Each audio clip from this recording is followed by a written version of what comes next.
son las fiestas solemnes de Jehová, las cuales proclamaréis como santas convocaciones serán estas. 6 días se trabajará, mas el 7º día será de reposo, santa convocación, sin ningún trabajo haréis, día de reposo, es de Jehová, donde quiera que habitéis. Bueno, ahí comienza el texto bíblico, a hablar un poquito de las fiestas. Queremos al Señor. Precioso Espíritu Santo, te damos gracias, porque compartir tu palabra, Señor, en una mañana como estas, es el privilegio que tú nos has dado. Como escuchamos y recibimos ayer, Señor, en la impartición del pastor Fernando, Señor, realmente el llamado nos privilegia. Es un privilegio poderte servir, Señor. Es un privilegio poder predicar tu palabra. Es un privilegio poder ser útiles para el reino. Es un privilegio, Señor, poder recibir una asignación divina. Es un privilegio poder ser direccionado, Señor, en tu palabra, en el nombre poderoso de Cristo Jesús. Y todos decimos amén. Amén. Como les hablaba en estos días, y creo que eso lo hemos tenido más que claro, las fiestas que dice la palabra son las fiestas del Señor. Y para nosotros entender todo este tipo de cosas, nos es necesario también aprender un poco acerca de la cultura, un poco acerca de la geografía, un poco acerca de los contextos culturales en los cuales la Biblia fue revelada, en los cuales la Biblia fue escrita. Y cuando hablamos acerca de las fiestas del Señor, tenemos que entender que las fiestas son convocaciones, son citas que el Señor tiene, asignaciones, momentos claves que el Señor agenda para cada uno de nosotros. Y la palabra del Señor nos habla acerca de 7 fiestas solemnes y una convocatoria semanal, que es la convocatoria de la reunión.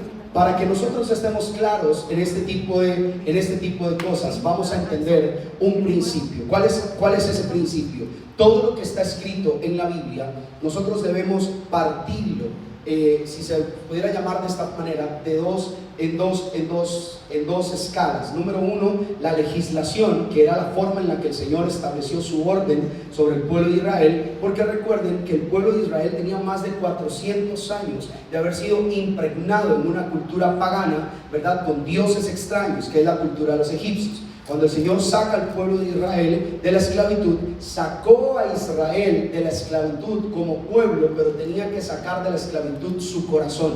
Tenía que romper ese vínculo que tenían los hebreos con la cultura de Egipto, porque todos los hebreos trabajaban para las familias egipcias, trabajaban algunos en las casas de los egipcios, conocían su cultura, conocían su paganismo, conocían de sus dioses, e incluso muchos hebreos podían haber estado impregnados en todo este tipo de sistemas místicos que tenían los egipcios. Por eso Dios tiene que establecer un sistema judicial, un sistema legal. En este sistema, en el sistema judicial de Dios, ocurre lo siguiente: el Señor tenía que poner las cosas por ley, porque si no lo hubiera hecho por ley, esto es como que al día de hoy nosotros tenemos una legislación. El país, todos los países tenemos legislaciones. ¿Para qué? Para que la gente no haga lo que quiere. Usted no puede salir, por ejemplo, hoy de acá de la iglesia y decir: voy a agarrar el carro que está allá al frente, me lo voy a llevar, porque ese carro tiene un dueño.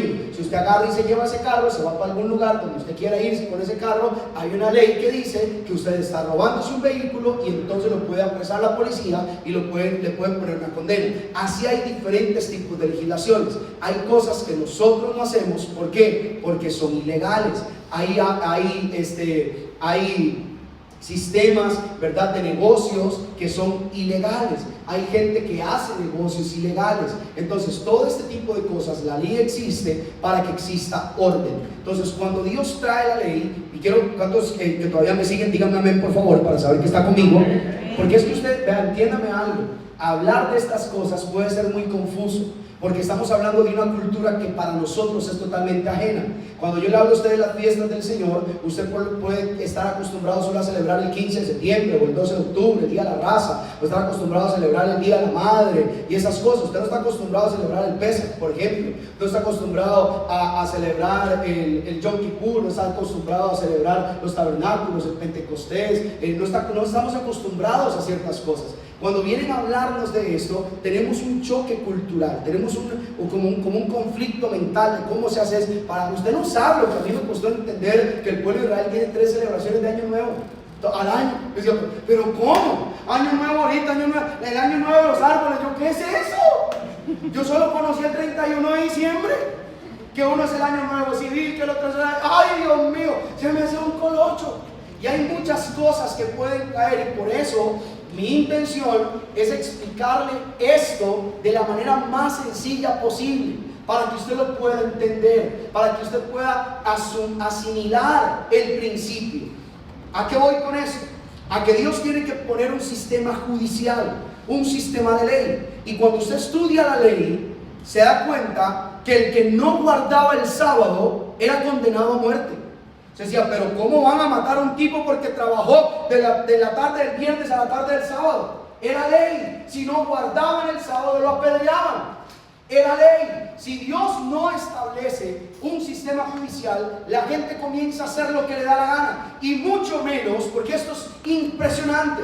Nos vamos a la Biblia. El ser humano siempre ha necesitado tener el control de las cosas.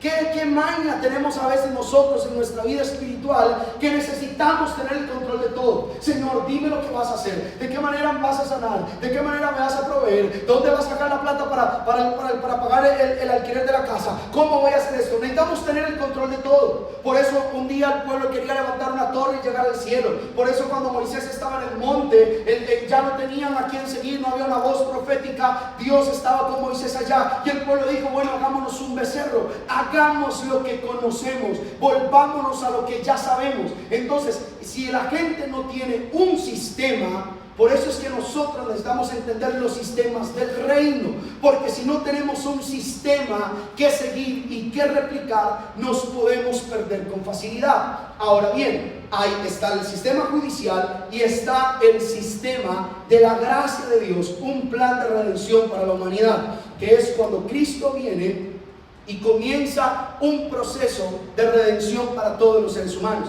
En ese proceso calzamos usted y yo. Por más que usted quiera, usted dejó el ombligo, por lo menos yo lo dejé en el Hospital Central de San José el día 27 de marzo del año que a usted no le importa. Ahí dejé el ombligo. Por más que yo quiera, no soy judío. Y hay un montón de gente que cuando comienza a aprender acerca de esto, usted los ve judaizándose y se ponen su kipá aquí y andan con un manto aquí. Y yo entiendo y conozco todos estos conceptos, los conozco, pero yo no nací allá. Entonces, ¿qué es lo que tengo que aprender a ver en la palabra? Esto lo conversaba hace unos minutos atrás con un amigo que estimo y que he llevado en mi corazón durante muchos años y que hemos servido a Dios juntos. Este muchacho es un talento de Dios. Usted no tiene que verlo en la música, este muchacho. Me hizo muy feliz que vas a empezar a grabar la música. Tiene unas canciones, una cosa hermosa. Hay algo que nosotros tenemos que aprender en la palabra. Número uno, toda ley de Dios trae consigo un deseo de Dios. Entonces, cuando usted va a la Biblia y se encuentra con la ley, con la Torá, con el Antiguo Testamento, y mucha gente dice, no, que el Antiguo Testamento ya no, porque eso es la ley. Hay otros que dicen, no, que el Nuevo Testamento no, porque entonces pasamos por alto la Torá. Hay gente que se hace unos arroces con mango con la Biblia, porque no entienden que todo lo que está escrito en la palabra esconde la intención, el deseo de Dios. Entonces, hay cosas que a nivel legal yo no voy a practicar porque no es mi cultura, pero puedo entender que hay un principio. Y fue lo que venimos a encontrarnos en la palabra de Dios. Jesús dice, yo no vine a romper la ley, vine a que en mí se cumpla. O sea que en Cristo ahora nosotros cumplimos la palabra. Un día Pedro está lleno de estructuras mentales. Las estructuras de Pedro son, no voy a comer cerdo, no voy a estar en esto, no voy a practicar tal cosa. Tiene una visión donde baja un plato de comida y en ese plato de comida venía un chancho con una manzana en el hocico, ¿verdad? Que estaba bien doradito, bien asadito, bien rico, con una salsita agridulce alrededor, que así dice la Biblia, que le bajó un chancho con una manzana y una salsita agridulce. Ahí dice, ¿verdad? Y entonces el Señor le dijo, Pedro, métele un ñangazo. Así dice. Búsquelo, en hecho, ahí dice que Dios le dijo, métele un ñangazo. Y Pedro dijo, jamás. ¿Qué va a comer yo eso? Animal impuro. Y oiga lo que somos a veces, porque a veces somos iguales que Pedro. La Biblia dice que Pedro vivía en la casa del curtidor, y el curtidor no era el que vendía encurtido. Hay gente que dice, ay, qué rico un encurtido. No, el curtidor era una persona que se dedicaba a curtir las pieles de los animales. Entonces, oiga esto, por favor, porque como dijo el negro ayer, agarra lo que tú lo vas a bendecir. Oiga esto, Pedro le dice a Dios, yo no puedo comer eso porque es inmundo. Pero la ley decía que uno no podía tener contacto con una persona que estuviera en contacto con personas o con animales muertos. Entonces Pedro dice, no puedo comer cerdo, pero sí puedo vivir en la casa de un tipo que se dedica a matar animales y curtir su piel. ¿Ves cómo somos de religiosos a veces? A veces decimos, yo no puedo ir a la casa de ese fulano porque escucha música mundana, pero la casa la hemos vuelto una cuna de chismes. Entonces lo que tenemos es un poco religión arraigada, porque juzgamos y criticamos a la gente por pecar de una manera distinta a la nuestra, y andamos justificando nuestra forma de ser, porque yo no puedo, por ejemplo, agarrar a Génesis y decirle, Génesis, usted es una pecadora porque usted anda puesta una cola en el brazo y el Señor dice que no andarás elementos extraños en el pueblo. Y entonces, ¿quién es más pecador? ¿Ella que se puso la colita aquí? ¿O yo que creo que puedo utilizar mi santidad, mi devoción, mi búsqueda con Dios para golpear a otro? ¿O para hacer sentir a alguien que es menos merecedor que yo? No. Queridos y queridas, me encantaría contarles la historia, que no se las contaré, de cómo el Señor literalmente en una temporada me tuvo que poner la cara contra el piso para hacerme entender que hay personas que pasan procesos y que yo debo aprender a entenderlos. Porque yo creía, yo era los que recibían la consejería, y cuando se iba la persona que atendía le decía, yo no entiendo, ¿qué le cuesta? Si es orar. ¿Qué le cuesta guardarse para Dios? ¿Qué le cuesta ser santo? ¿Qué le cuesta tal cosa? Y juzgaba eso. Hasta que un día el Señor me enseñó que todos estamos aquí, en este cuerpo de carne, que si no somos como el apóstol Pablo, que decía, con Cristo estoy juntamente crucificado, ya no vivo yo, Cristo es el que vive en mí. Las cosas que antes vivía en la carne, ahora las vivo por la fe en el Hijo de Dios, que se entregó y murió por mí en la cruz del Calvario. Si yo no entiendo que me tengo que crucificar todos los días, usted no sabe lo triste que yo me sentí el día que yo creí que después de bautizarme el viejo hombre se había ahogado. Y ya me bauticé. Cuando llegué a la casa me di cuenta que el desgraciado se había nadado. Y entonces todos los días del mundo, iglesia, todos los días del mundo, voy a Cristo, voy a Dios, me pongo de rodillas en mi cuarto y le digo, Señor, hoy vengo a morir a mí mismo, hoy vengo a crucificar mi carne, hoy vengo, Señor, a sepultar el viejo hombre, hoy vengo a morir, Señor, a mis pretensiones humanas. Hoy no quiero, Señor, que sea yo, que no sean mis pensamientos, que no sean mis palabras, que no sea mi voluntad. Hoy quiero hacer mío lo que está escrito en la Biblia. Alguien que levante su mano al cielo: con Cristo estoy juntamente crucificado, ya no vivo yo, Cristo es el que vive en mí. Todos los días. Y Pedro dice, ¿cómo yo voy a comerme ese animalejo viejo? Viviendo en la casa de Simón el curtidor, tomando café en la misma taza, agarrando el mismo tenedor, comiéndose el mismo gallo pinto con huevo, con plátano maduro, comiendo tamales en diciembre. Ahí dice que Pedro comía tamales. Y Dios le dice, no llames inmundo lo que yo santifique. Dios empieza a quebrar esos argumentos de religión, de legalidad, porque Dios lo que le quería enseñar a Pedro es que ahora estábamos en otra estación, la estación del plan de redención, y entonces no le podíamos pedir a los gentiles que tuvieran las mismas prácticas que tenían los judíos, porque los judíos pueden tener prácticas religiosas basadas en su cultura, pero eso no significa que estén haciendo la voluntad de Dios. Entonces entramos en este punto que quiero que entiendan: las fiestas del Señor, usted tiene que rescatar cuál es el deseo y la voluntad de Dios detrás de eso. ¿Por qué? Porque la primera convocatoria es la convocatoria del Shabbat, pero no significa que usted tiene que estar guardando el sábado religiosamente. Significa que usted tiene que dedicarle un día a Dios, que es lo que el apóstol Pablo viene a enseñar en 1 Corintios capítulo 16, cuando dice la palabra, se reunirán el primer día de la semana. O sea, Pablo ya no le dice a la gente el sábado, Ya no es convocatoria de reunión el sábado. Ahora reúnense el primer día de la semana. El primer día de la semana es el domingo. Entonces, ¿qué pasa? Que Pablo vino a quebrar la ley. No vino a quebrar la ley. Vino a entender que detrás de cada ley y detrás de cada directriz de Dios había un deseo. ¿Cuál era el deseo? Que la gente se reúna. Por eso el deseo de Dios es que nos reunamos. El deseo de Dios es que estemos juntos, que crezcamos, que acerquemos a otros a la fe, que oxigenemos nuestro amor con Dios, que hacemos cultos para reverenciar a Dios y que en medio de nuestra reverencia el Señor comience a hacer cosas. Un día como hoy, que usted venga al altar, se ponga de rodillas, deje sus cargas, usted se va para su casa diferente. Levánteme la mano si usted se va para su casa diferente cada vez que viene a la iglesia. Es diferente. Y eso es lo que Dios quiere que entonces hagamos. Entonces hay convocatorias y quiero que entendamos una vez más que las fiestas no son esas pachangonas que nosotros solemos hacer cuando estamos en un baby shower, o cuando vamos a una boda, o cuando vamos a alguna fiesta en particular, sino que lo que la Biblia llama fiestas es la palabra hebrea moed, que significa una cita acordada. Eso es lo que significa moed.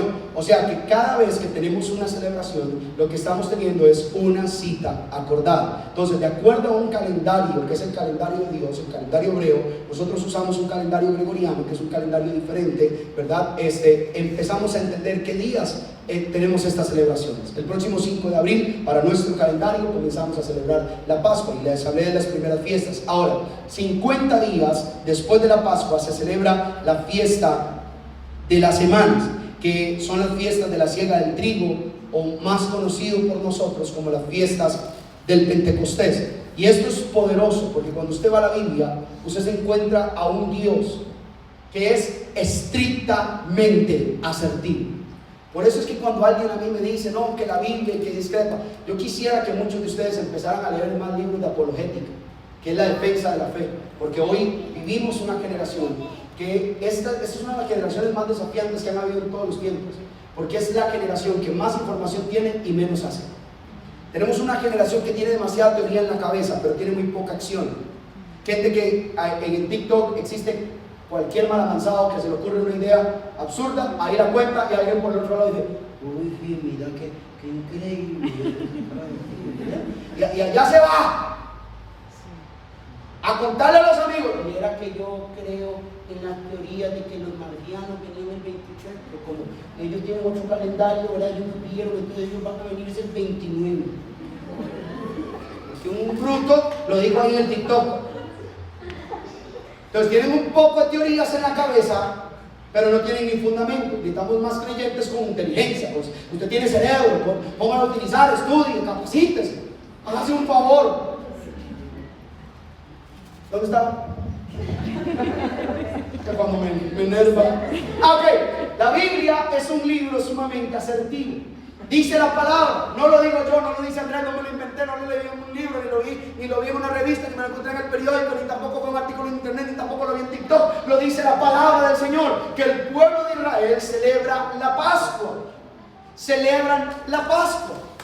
Ese día matan un cordero, se los hablé la semana pasada, pusieron la sangre de los dinteles, el ángel heridor pasó de largo y el pueblo es liberado al día siguiente. Otra celebración, se los hablé la semana anterior y cómo termina con otra celebración. Pero lo poderoso de esto es que 50 días exactos después, Dios se manifiesta al pueblo de Israel por primera vez como Dios.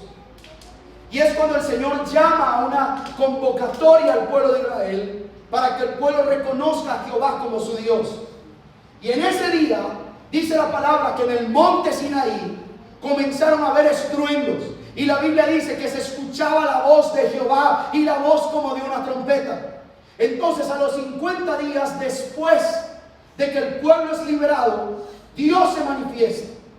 Por eso no es casualidad que en medio de una celebración, que es la celebración de las semanas, la celebración del Pentecostés, que se celebra exactamente 7 semanas después de la Pascua, al día siguiente, después del día 49, 7 semanas son 49 días, al día siguiente se tenía que celebrar esta fiesta, que es la fiesta de las semanas, donde la gente tenía que traer una primicia, un sacrificio.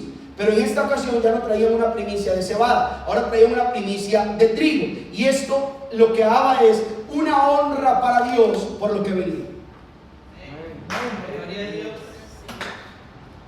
Hay gente que lo hace al revés. que dice, si Dios me bendice, yo voy a hacer esto. Cuando me pega el gordo, lo que no sabía es que el gordo es el vecino, que un día va a pegar una cachetada. Cuando me pega el gordo es el chiquito de la casa, el bebecito, que dicen el gordo, y el gordo llegó y le pegó, y le pegó el gordo. Y cuando me pega el gordo, ese día, pastor, tiene que preguntarse cómo pagamos. Yo pago el alquiler. Es más que alquiler, yo compro una propiedad. Es más que propiedad, compramos la ciudad. Es más que ciudad, pagamos la deuda externa. Cuando tenga voy a hacer. Y dice la Biblia que el pueblo se reunía para una celebración, y era traerle a Dios un sacrificio por lo que iba a venir. O sea que usted puede honrar a Dios por el trabajo que todavía no tiene, por la bendición que todavía no le ha llegado, por el negocio, lo que va a vender en todo este resto del año. Usted lo primero que hace es darle lo primero a Dios, porque lo primero que usted le presenta a Dios santifica el resto, bendice el resto, está involucrándose a Dios en todo lo que hace. Eso es la actitud de la fiesta del Pentecostés. Pero curiosamente, el día del Pentecostés estaban todos unánimes y juntos. Y así como Dios se manifestó en el monte Sinaí, porque Dios suele utilizar lugares altos para eso, dice la palabra que aquellos hombres se reunieron en un salón que alguien les había prestado, que justamente quedaba en una planta alta, y por eso le llamaban el aposento alto. En el aposento de arriba de aquel lugar convocaron a más de 500 personas, según la historia, de los cuales atendieron la convocatoria solamente 120. Esos 120 se pusieron de acuerdo, y Pedro tomó la batuta de la reunión y le empezó a decir a la gente acerca de las buenas nuevas de Jesucristo, y les dijo: el Señor nos ordenó que no nos fuéramos de acá hasta que viniera la promesa, que no nos fuéramos a ningún otro lugar hasta que venga la promesa, el Espíritu de Dios. Y exactamente en el día del Pentecostés, exactamente a los 50 días después de la Pascua, exactamente en el día de la celebración de las semanas, cuando todos los judíos se reunían para presentarle al Señor las primicias, ese día, mientras todos estaban orando unánimes y juntos en un momento determinado, comenzó un viento fuerte a azotar las paredes, las puertas comenzaron a retumbar, aquel lugar se comenzó a llenar de presencia, y dice la palabra que 2, que 3, que 4, no, dice la palabra que aquel día todos fueron llenos del Espíritu Santo de Dios, todos fueron llenos del Espíritu Santo de Dios, todos fueron llenos del Espíritu Santo de Dios. La iglesia fue empoderada, la iglesia fue dimensionada, la iglesia fue transicionada en un día de celebración, porque la palabra es exacta. El día en el que el Espíritu Santo se mostró por primera vez a la iglesia fue exactamente después, 50 días después de la celebración de la Pascua. Así como Dios se mostró por primera vez como Dios al pueblo en el monte Sinaí, 50 días después de la Pascua, porque la palabra es perfecta. ¿Qué hacemos en el día del Pentecostés?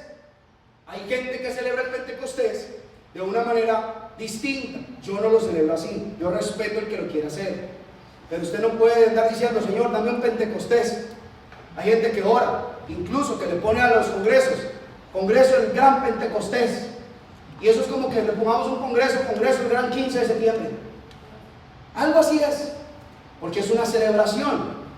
Entonces, hay gente que le pone así por el derramamiento del Espíritu Santo y porque lo ven como algo que manifiesta el Espíritu Santo. Pero realmente el Pentecostés es una celebración de primicias, es una celebración de sacrificio, es una celebración de dar, es una celebración de creer por las cosas que van a venir, es una celebración de algo que Dios va a traer. Entonces, yo vengo y entiendo que yo no voy a venir a la iglesia 50 días después del Pesaj, voy a traer una rama de trigo, les voy a decir a todos: aquí está mi rama de trigo, aquí la pongo aquí, yo puedo traerlo simbólicamente, pero lo que Dios quiere que yo haga es que entienda el principio. ¿Cuál es el principio? Darle lo primero. Es una primicia de sacrificio, porque creo que esto va a bendecir el resto del año, creo que esto va a bendecir las cosechas, creo que esto va a bendecir nuestro trabajo. Entonces, presento a Dios.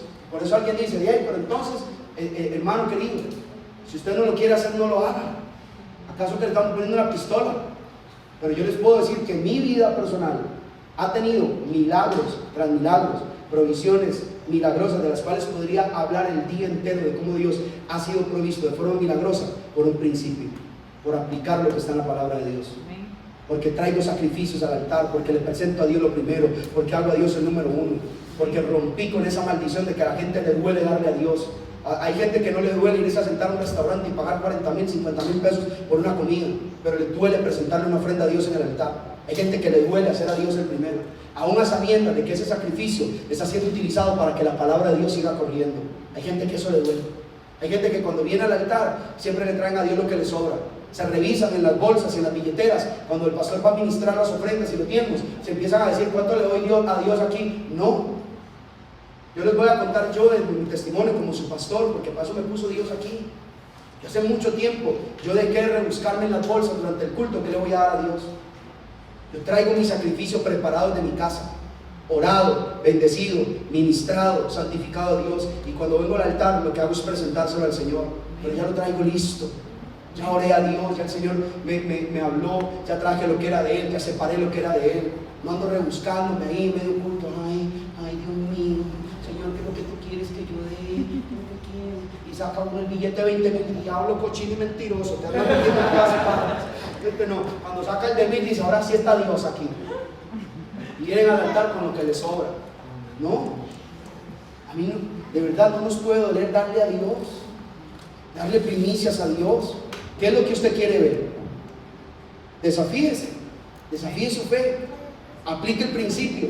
Le aseguro que Dios lo sorprende, se lo aseguro, porque Dios no miente. ¿Qué es lo que usted quiere ver? Comience a tener celebraciones, a tener citas acordadas.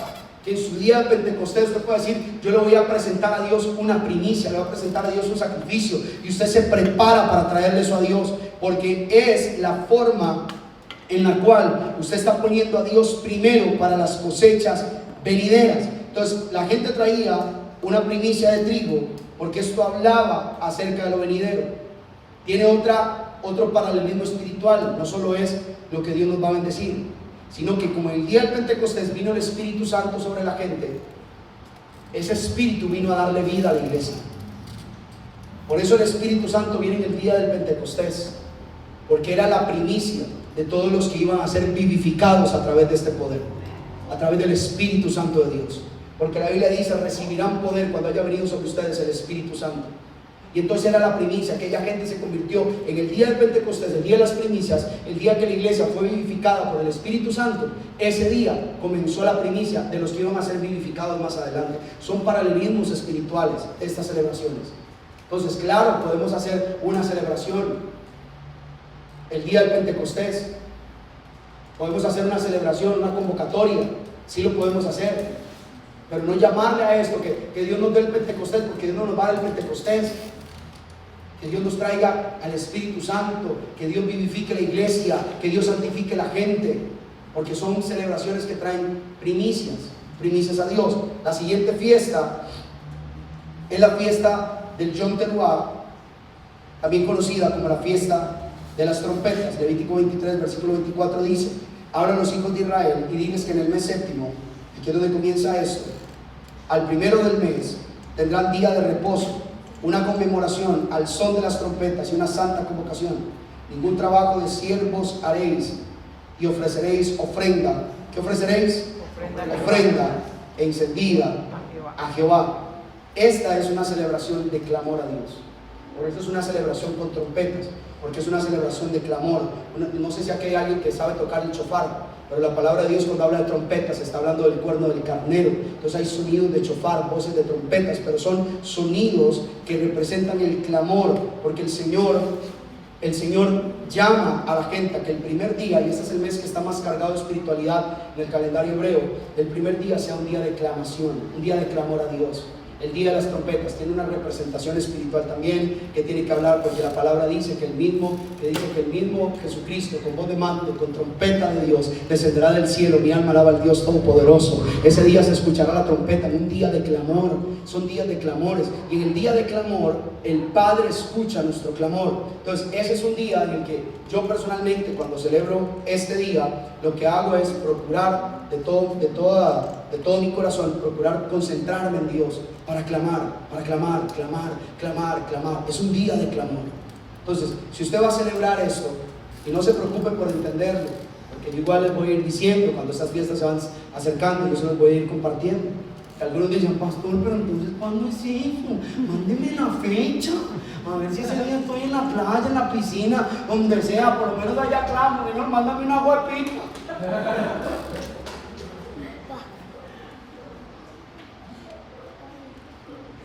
La fiesta de las trompetas es básicamente una fiesta de clamor.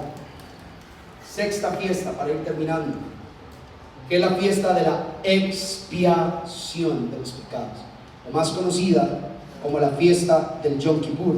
Y eso se celebra 10 días después de la fiesta de las trompetas. Se cuenta porque Dios, se los dije al principio, Dios tiene un calendario, tiene un reloj. Su reloj está en las estrellas, está en la luna, está en el movimiento de los astros. Nosotros después le fuimos poniendo un reloj, le fuimos poniendo calendario y demás cosas, pero todo esto tiene que ver con el nacimiento, con la luna nueva, con todo este crecimiento de la luna a lo largo de los días. Por eso es que a veces cambia, en algunos días va cambiando, porque tiene que ver mucho con eso. Entonces, la fiesta del Yom Kippur es una fiesta que se celebra exactamente 10 días después de las trompetas, y este es un día, escúchame bien por favor, este es un día de aflicción y arrepentimiento. ¿Por qué? Porque es un día de expiación de pecados. Entonces la gente tenía que sacrificar un chivo. Por eso ustedes han escuchado el término el chivo expiatorio. ¿Han escuchado ese término? El chivo expiatorio. Porque la gente presentaba un sacrificio que era un chivo como expiación de los pecados. Nótese bien, rescate el principio. El principio es la honra. Nótese. Usted no es que va a ir a matar un chivo, hermano. Le cae cenaza a usted en la casa. Anda matando animales. Y dice, ay, que le traga al Señor este palomino, el sacrificio. Y viene aquí, hermano, a cortar la cabeza. En la iglesia le cae cenaza. Lo que Dios busca es que haya honor. Entonces, en el día de la expiación, la gente presentaba un sacrificio por el perdón de sus pecados. Entonces, esta celebración es una celebración, una cita, una fiesta en la cual la gente clama por arrepentimiento, donde clamamos a Dios pidiendo perdón por nuestros pecados. Y seamos sinceros, muchas veces en nuestro tiempo de oración tenemos muchas cosas, pero no tenemos arrepentimiento. Y lo hablábamos el día de ayer. Arrepentimiento no es remordimiento. Arrepentimiento es tener un cambio de dirección. En el día de la expiación de los pecados, en el día de la celebración del Yom Kippur, que se celebra exactamente 10 días después de la celebración de las trompetas, todos debemos clamar a Dios para que Él traiga sobre nosotros perdón.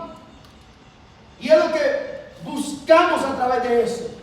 Un día de aflicción, de clamor, de pedir perdón a Dios. Lo dice la palabra, lo recordábamos hace unos minutos atrás. Si se humillara mi pueblo y oraren y buscaren mi rostro y se arrepintieren de sus pecados, entonces yo iré desde los cielos, perdonaré sus pecados y voy a sanar su tierra. Entonces esta celebración es una cita acordada de Dios para que yo pida perdón. Y vuelve la misma celebración, cada cita trae un sacrificio. Señor, voy a presentarte un sacrificio. Y este sacrificio es un sacrificio de honor, entendiendo no que mi ofrenda puede comprar el perdón de Dios, porque usted no puede comprar el perdón de Dios. Cada vez que usted le trae a Dios un sacrificio, usted lo hace como un reconocimiento de su honor. Entonces, a este tipo de cosas, quiero que me escuche por favor. Este tipo de cosas son las que en muchas iglesias y en muchos altares se han utilizado como una manipulación coercitiva al pueblo para exprimirlo, para golpearlo financieramente. Son las que se han utilizado muchas veces. De eso que usted escucha gente, vaya, haga pacto, haga esto. Hermano querido, y por dicha que aquí hemos utilizado la palabra para enseñarle a usted que esto no puede ser un tema de manipulación, que yo no puedo pararme en el altar y decir Dios me dijo cuando Dios no me ha dicho nada, para manipular a la gente. Y tristemente eso es lo que abunda en el mundo hoy en día. Y lo más lamentable es que a mucha gente ese es el tipo de predicadores que les gusta. Tipo de predicadores místicos que quieren utilizar las atmósferas de Dios para manipular a la gente. Que como son hombres de Dios, que tienen el respeto del pueblo, la gente toma como de Dios lo que están diciendo y se tienen que arrepentir, porque lo que dicen desde el altar es manipulación. Porque Dios nunca le ha hablado a la gente acerca de algo, de un precio.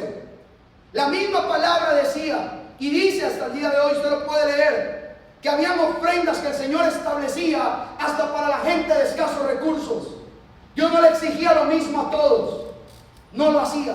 Y cuando usted se va al Nuevo Testamento, se encuentra que la palabra dice: cada quien le dé a Dios de acuerdo a como Jehová Dios lo haya bendecido. Y yo he visto gente que se aflige porque llega un predicador y dice: y comienzan y dicen: me muestra Dios que aquí hay 50 personas que van a darle a Dios $1000. Que Dios se lo haya dicho está bien, pero si Dios se lo dijo, ahí están. Pero resulta que pasa el culto y pasaron 7. Dios no le dijo que eran 50. ¿Dónde está la congruencia? Pasaron 7. Aquí le falta a la gente todavía meterse con Dios. Suelte. Y yo he visto gente que se aflige porque dice: esas 50 personas son las que Dios en esta misma semana les va a traer lingotes de oro. Y la gente dice: ay, me dieron $1000 para ganarme un lingote. Yo los he visto. Soy pastor, me dedico a esto, he estado en congresos con esa gente y he visto un poco de personas siendo manipuladas por esto, porque está en la Biblia. Porque el Señor dice: vienen las primicias, traigan un sacrificio. El día de la expiación, traigan un sacrificio. El día de las trompetas, traigan un sacrificio. La Biblia lo habla. La Biblia lo habla. Entonces, es que la Biblia habla acerca del honor. Yo lo tomo porque entiendo el principio, entiendo el poder de mi honor a Dios. Entiendo el poder de un sacrificio, de una ofrenda. Cuando invitamos a un pastor, un ministro de Dios, no le damos una ofrenda porque estemos pagándole porque haya predicado. Le damos una ofrenda porque estamos honrando su trayectoria, la unción que Dios le dio, su sacrificio, su búsqueda. Lo bendecimos porque la misma Biblia dice que el que está en el altar, que viva del altar. Y entonces bendecimos. Ayer, por ejemplo, pastores que estuvieron con nosotros tomaron una ofrenda. Y una ofrenda que hay gente que lo trata a uno como si que lo aborreciera. No una ofrenda de desprecio, una ofrenda de honor. Que uno diga: pastor, con esto usted puede hacer algo, sacar adelante algo de su casa, algo de su familia, no sé, usted puede hacer algo, bendecirlo como tiene que ser, porque entiendo el poder que hay en la honra. Se entiende el poder, pero no porque alguien me manipule. Porque yo he tenido gente que me dice: sí, hermano, para tal cosa cobro tanto. Y por ejemplo, una vez invitamos a un músico para que viniera a un congreso, y me dice: sí, nuestro cobro es de tanto, cosa que tampoco tengo problema, porque si es su profesión como músico, puede cobrar lo que quiera, yo no tengo ningún problema. Con lo que tengo problema es que si no está el dinero, no hay adoración. Con eso es con lo que tengo problema. Y un día un músico me dice: yo cobro tanto, no tenía problemas con que me pusiera el monto, le podíamos cubrir lo que él pedía, lo que él cobraba. Vuelvo y repito, no tengo problema, es su trabajo, su profesión como músico y etcétera. Pero me dijo: y es tanto más si quiere que predique. Y ahí sí, hermano, le jaló el rabo a la ternera, porque ahí sentí como que me agarraban los intestinos y me los retorcían así. Me agarró una colitis de estrés. Porque yo no puedo creer cómo una persona le puede poner precio a la palabra. Es prohibido, cuando usted habla con un judío, es prohibido para un judío cobrar por enseñar la Torah. Y sin embargo son las personas que más bendecidas están. Usted tiene que ver la gente que está ahí en la sinagoga de Castro de la Biblia, lo que les pagan el mes, porque la gente entiende el principio de lo que están haciendo. Hay gente que no lo entiende. Hay pastores que yo conozco, a quienes hemos tenido que irles a dar un diario de comida, porque a muchos pastores también les da vergüenza predicar acerca de las finanzas del reino, las cosas que tienen que ver con el honor, con la honra. Hay gente que le da pena. Digo, predicar, se los he contado a ustedes. Yo fui a un lugar donde un pastor dijo: bueno, hermanos, ahora viene esta parte que ustedes saben que no me gusta, pues hay que hacerla, vamos a recoger la ofrenda. Y en la sangre del Cordero de la Gloria, este hombre, ¿dónde está el mentor de este hombre? ¿Cómo va a decir en el altar la parte que hay que no me gusta, pues hay que hacerlo? ¿Qué le pasa? Se volvió loco, lo picó un chumpito, lo orinó una jirafa. Estamos hablando del honor a Dios en el altar. Y yo le tengo que enseñar eso a la gente. ¿Por qué? No porque dice, como dice el apóstol Pablo, no porque busque dádivas de ustedes, sino lo que busco es que haya bendición que abunde en su cuenta. Y quiero preguntar aquí, que me levante la mano: ¿cuántos quieren una bendición que abunde en su cuenta? ¿Cuántos quieren tener pan para comer, vestido para vestir, pagar, darle colegio a sus hijos, crecer, pagar la universidad? ¿Quieren bendición de Dios? Les tengo que hablar de estas cosas, porque son principios. Pero nunca me libre mi Jehová de tomar los principios para manipular a la gente y querer sacar provecho de esto, porque es un espíritu diabólico metido en las iglesias, de aprovechamiento. Cuando su vida cambia, cuando usted entiende el poder del principio del honor, su vida cambia, se lo aseguro, su vida cambia. Y usted comienza a honrar a Dios y se vuelve el ciclo interminable, lo que yo llamo el ciclo interminable de la bendición de Jehová, que está escrito en el libro de Proverbios. Honra a Jehová con tus bienes, con las primicias de todos tus frutos, y entonces serán llenos tus graneros con abundancia y tus lagares rebosarán de buen vino. Cuando usted tiene graneros abundantes y rebosando de buen vino, usted vuelve a honrar a Jehová y honra a Dios con sus primicias de todos tus frutos, y entonces vuelven a ser llenos sus graneros con abundancia. Es el ciclo interminable de la bendición de Dios, que comienza con algo, diga conmigo, algo llamado honra. No, con ese ánimo, wow. ¿Lo entendieron todos? ¿Ya conmigo? ¡Honra! Así como quien dice, honra a Dios. Pero es que a mucha gente le duele la honra. Y ojalá usted pueda ir a Dios un día como hoy y decirle: Señor, si hay tanto de esto en la Biblia, significa que es algo que tú quieres recibir. Ayúdame, porque si usted es de las personas que le duele el sacrificio, que le duele el honor, que dice: ay, no voy a tener. Dios mío, usted tiene que sacarse esa mentalidad. Porque cada vez que usted le da a Dios, usted está haciendo un depósito en su futuro. Cada vez que usted honra a Dios, usted está ligándose a una bendición mayor de Dios. Pues nótese que cada una de estas fiestas traía consigo una celebración de honor, de sacrificio, de ofrenda a Jehová. Entonces, en esta fiesta, que es la fiesta del Yom Kippur, es una fiesta, una celebración, una cita de arrepentimiento. Y la última de las celebraciones, y con esto cierro esto, la próxima semana voy a comenzar una nueva serie, que es la serie de la sangre de Cristo. De verdad le digo, tráigase hasta el perico de la casa si usted quiere, para que termine saliendo el culto y diga: ¡sangre, sangre, Cristo, gloria! Que salga el perico hablando de eso.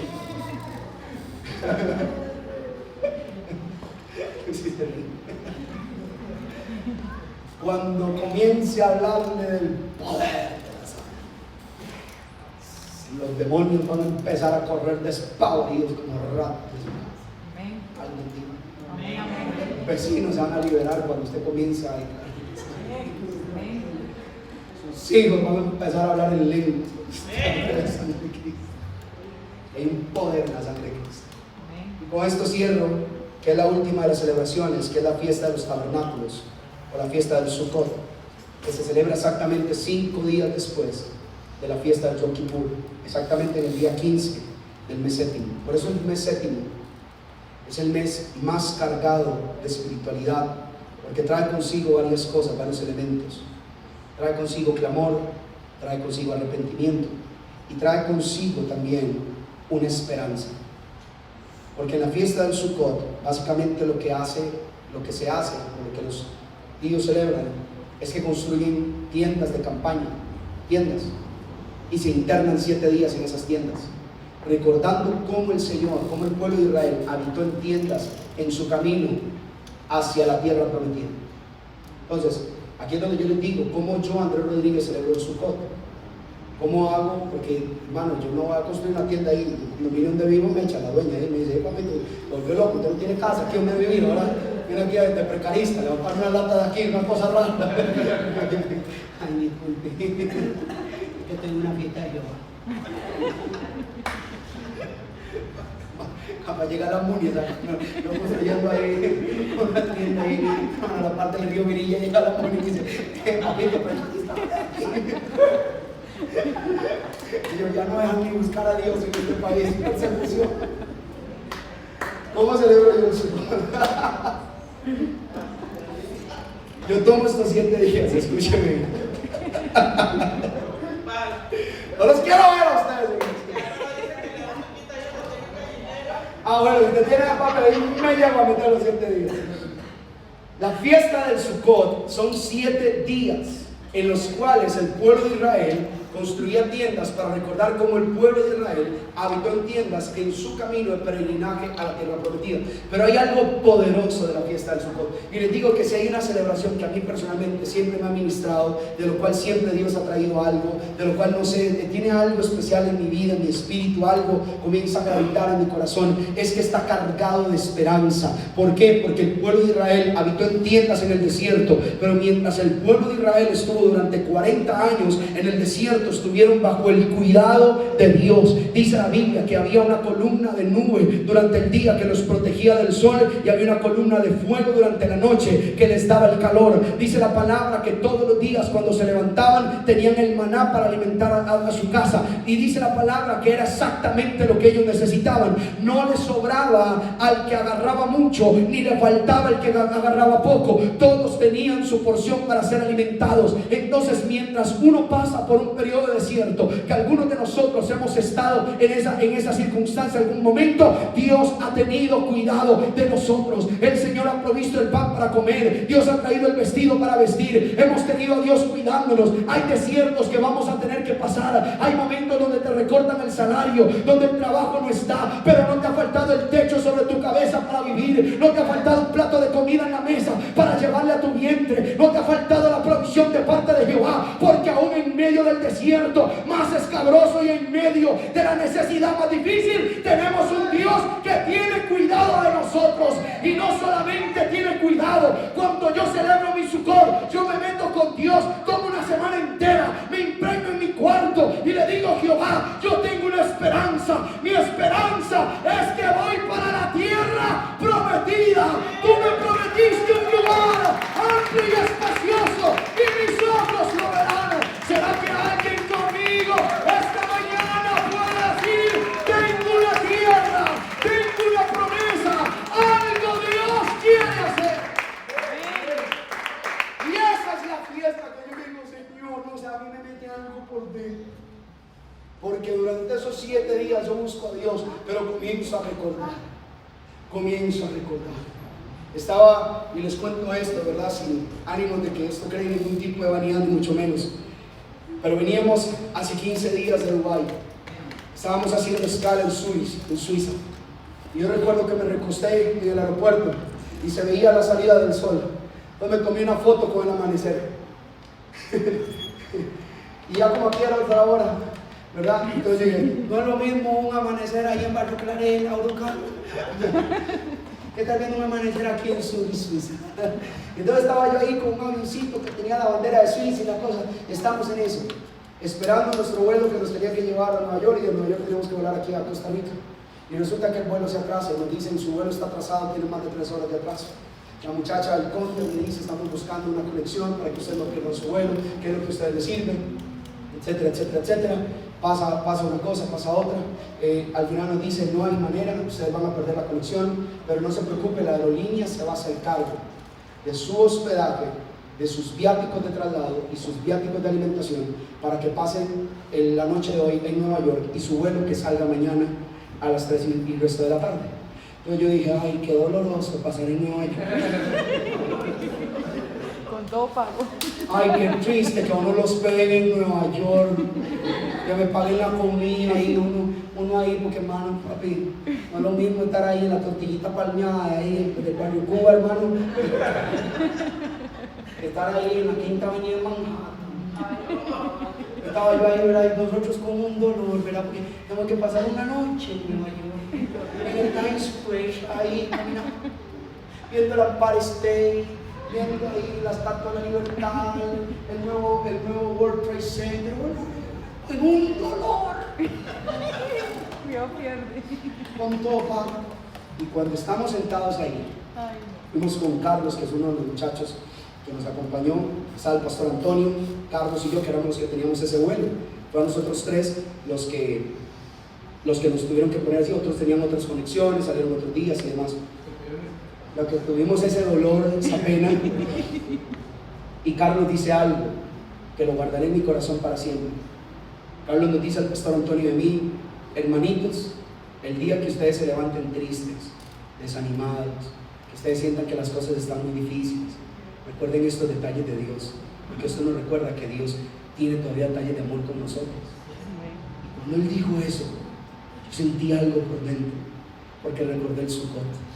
Cuando yo me meto en una esperanza, en un detalle, digo, Señor, tú tienes detalles, nos sabes sostener en los momentos difíciles. Tú nos has traído momentos que nos llenan de satisfacción, que sí, que tal vez no estaba programado, que no lo teníamos en nuestra agenda, pero tienes detalles con nosotros y eso nos recuerda que vamos de camino a una tierra prometida. Aunque pasemos por el proceso, por el valle de la sombra y de la muerte, dice la palabra, no temeré mal alguno, porque tu vara y tu callado me infundirán aliento. Tú eres el que adereza la mesa delante de mí en presencia de mis angustiadores, y has ungido mi cabeza con aceite, y hoy puedo ver que mi copa está rebosando, y ciertamente el bien y la misericordia de Jehová me seguirán todos los días de mi vida, y en la casa del Señor moraré por largos días. Puedo entender que en la fiesta del Sukkot, para mí es entender que aún en medio de los procesos hay una tierra prometida a la que nosotros vamos, que en medio de los desiertos el Señor ha tenido cuidado de nosotros, que Dios nos ha provisto, que nos ha puesto el alimento en la mesa, que Dios nos ha auxiliado, que Dios nos ha ayudado, que podemos decir al día de hoy,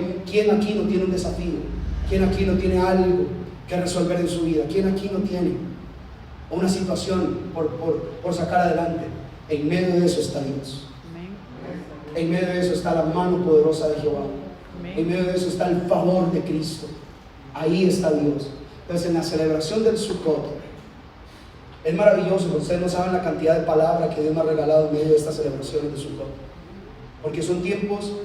Yo sé que algunos de ustedes quizás no pueden, que tienen trabajo, que cumplir, asignaciones de oficina y demás, que les es un poco complicado, pero ustedes pueden hacerlo. Si ustedes se organizan, ustedes pueden celebrar su Sukkot, van a su trabajo, hacen lo que tienen que hacer, pero saben que la noche, cuando ustedes llegan, de acuerdo al horario que ustedes tienen, ustedes pueden sacar 2, 3, 4, 5 horas para meterse con Dios. Porque si usted trabaja de 8 de la mañana a 5 de la tarde, llega a su casa por ahí a las 6:30, ojalá antes, usted se puede meter con Dios desde las 6:30 de la tarde hasta las 11 de la noche y celebrar su tiempo de encierro en su tienda, en su casa, en su habitación, y recordar que tenemos una tierra prometida, recordar que el Señor tiene cuidado de nosotros. Y es un tiempo de mucha meditación. Si me ayudan los adoradores, les agradezco. Es un tiempo de mucha meditación, de mucha revelación, donde Dios nos empieza a hablar del mañana, del porvenir, de las promesas, lo que Dios trae. Y esas cosas comienzan a llenar nuestro corazón de ánimo y de esperanza. Entonces, con esto quiero cerrar una serie que a mí personalmente me ha ministrado. En cuestión de, creo que 4 meses llevamos, tal vez más, ¿verdad? Creo que como 5 meses ya estar hablando del reino. Wow. En cuestión de 5 meses, semana tras semana, yo le he compartido cosas que he durado años en entender, años en aprender. Yo espero que usted haya llevado un registro de algunas cosas, de algunas palabras, algunos textos, porque la verdad Dios quiere que nosotros entremos en un sistema, y ese sistema es el sistema de Dios, el sistema del reino, donde las cosas funcionan de manera distinta. Que después de esta serie usted entienda que a usted Dios lo bendice desde su sistema, que Dios a usted lo sana desde su sistema. Dios a usted no lo sana por lo que el doctor dice, Dios a usted lo sana porque Él tiene el poder para sanarte. Dios a usted no le provee por su habilidad y su capacidad intelectual, Dios a usted le provee de su sistema. Por eso es más abundante de lo que nosotros podemos pedir. Todo el sistema de adoración, todo lo que les he hablado a lo largo de estos meses, lo que la adoración significa, lo que representa, lo que hacemos para Dios, todo esto que es maravilloso y poderoso. Y cerramos con algo que Dios siempre quiere. Dentro de su sistema hay un sistema de honor. Las fiestas del Señor son citas acordadas para yo recordar que Jesús murió por mí en el Calvario, que su sangre fue vertida para perdonar mis pecados. Las fiestas son para yo traerle sacrificios a Dios, para reconocer que Él es el Dios que está en mi mañana, en mi futuro, y yo lo puedo honrar por mi futuro. Las fiestas son tiempos de encierro para yo buscar su palabra y su consejo para el mañana, donde puedo llenar mi espíritu de esperanza. Las fiestas no son celebraciones litúrgicas, ni son celebraciones judías que tienen que ver con otra cultura. No, tienen que ver con un deseo de Dios. Él quiere tener una cita con nosotros, y ha acordado en su calendario tener una cita con cada uno de nosotros. Póngase de pie, por favor.